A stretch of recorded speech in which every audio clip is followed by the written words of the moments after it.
Surat Al-Baqarah ayat 26.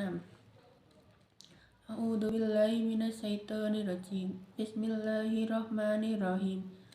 Innallaha la yastahyi ayyadriba masalam ma baudatan fama fawqaha fa ammal ladzina amanu fayalamuna annallahu haqqu mir rabbihim wa amal ladzina kafaru fayaquluna maza aradallahu bihaza masala yudhilu bihi katsira wa yahdi bihi katsira wa ma yudhilu bihi illal fasikin, yang artinya sesungguhnya Allah tidak segan membuat perumpamaan seekor nyamuk atau yang lebih kecil dari itu.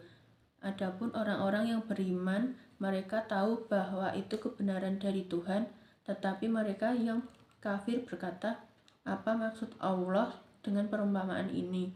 Dengan perumpamaan itu banyak orang yang dibiarkannya sesat, dan dengan itu banyak pula orang yang diberinya petunjuk, tetapi tidak ada yang dia sesatkan dengan perumpamaan itu selain orang-orang fasik. Yang kemudian secara ulasannya, surat Al-Baqarah ayat 26 mengajarkan kita bahwa setiap ciptaan sekecil apapun memiliki hikmah besar yang dapat diambil. Allah menggunakan perumpamaan sederhana seperti nyamuk menunjukkan kebesarannya, dan hanya mereka yang beriman yang mampu menangkap makanannya. Ini adalah pengingat untuk selalu membuka hati dan pikiran dalam memahami tanda-tanda kebesaran Allah di sekitar kita. Renungan dari surat Al-Baqarah ayat 26 mengingatkan kita untuk tidak meremehkan hal-hal kecil seperti perumpamaan tentang nyamuk tersebut, karena di dalam terdapat hikmah dari Allah.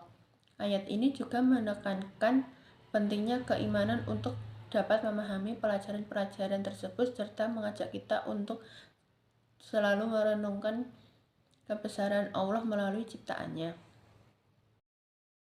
Quran surat Al-Baqarah ayat 260 yaitu wa idz qala Ibrahim ya ini fa'il mauta qala awalam min qala bala walakin lina qala fawudu arba'atam minat ta'iri fasurhuna ilaika ja'ala kulli jabalim minhunna juz'an sumatuhunna fayatina syai'a walam anallaha azizun hakim, yang artinya, dan ingatlah ketika Ibrahim berkata, ya Tuhanku, perlihatkanlah kepadaku bagaimana engkau menghidupkan orang mati. Allah berfirman, belum percayakah engkau? Dia Ibrahim menjawab, aku percaya, tetapi agar hatiku tenang atau mantap. Dia Allah berfirman, kalau begitu ambillah 4 ekor burung, lalu cincanglah olehmu, kemudian letakkan di atas masing-masing bukit satu bagian. Kemudian panggillah mereka. Niscaya mereka datang kepadamu dengan segera. Ketahuilah bahwa Allah Maha Perkasa, Maha Bijaksana.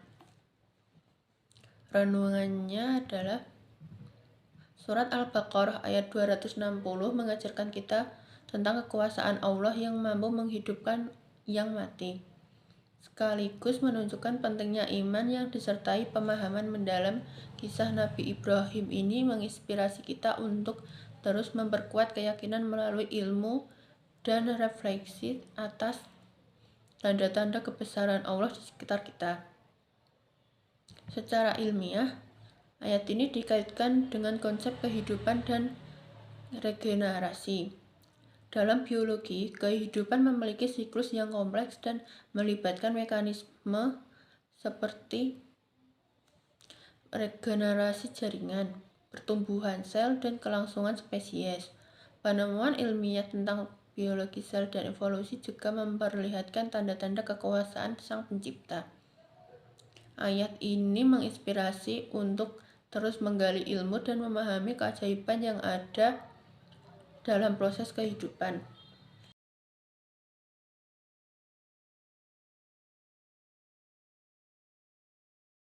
Al-Quran Surat Ali Imran ayat 7. Huwallazi anzala alaika kitabi minhu ayatum muhkamatun hunna ummul kitabi wa ukharu mutasyabihat fa ammal ladzina fi qulubihim zaygun fayattabi'un innama tasyabaha minhu ibtigha al-fitnati wabtigha tawili wa ma ya'lamu tawillahu illallah warasihuna fi ilmil yaquluna amana bihi kullu min indi rabbina wa ma yadhakkaru illa ulul albab, yang artinya Dia yang menurunkan kitab Al-Quran kepada Muhammad, diantaranya ada ayat-ayat yang muhkamat. Itulah pokok-pokok kitab Al-Quran, dan yang lain mutasyabihat. Adapun orang-orang yang dalam hatinya condong pada kesesatan, mereka mengikuti yang mutasyabihat untuk mencari-cari fitnah dan untuk mencari-cari takwilnya. Padahal tidak ada yang mengetahui takwilnya kecuali Allah. Dan orang-orang yang ilmunya mendalam berkata, kami beriman kepadanya Al-Quran. Semuanya dari sisi Tuhan kami. Tidak ada yang dapat mengambil pelajaran kecuali orang yang berakal. Renungannya, Surat Al-Imran ayat 7 mengajarkan kita untuk keterbatasan dalam memahami semua hal dan berserah diri kepada Allah. Ayat ini mengingatkan agar kita tulus hati, rendah diri, terus berusaha memahami kebijaksanaan Allah melalui ilmu dan iman. Secara ilmiah, ayat ini dapat dikaitkan dengan konsep pengetahuan manusia yang terbatas. Dalam ilmu pengetahuan modern, banyak fenomena alam yang sebelumnya tidak dipahami kini telah dijelaskan. Namun tetap ada misteri yang melampaui batas pemahaman manusia. Ini mengingatkan kita bahwa ada hikmah besar dalam keterbatasan manusia dan agung pencipta Allah. Sekian, terima kasih. Wassalamualaikum warahmatullahi wabarakatuh.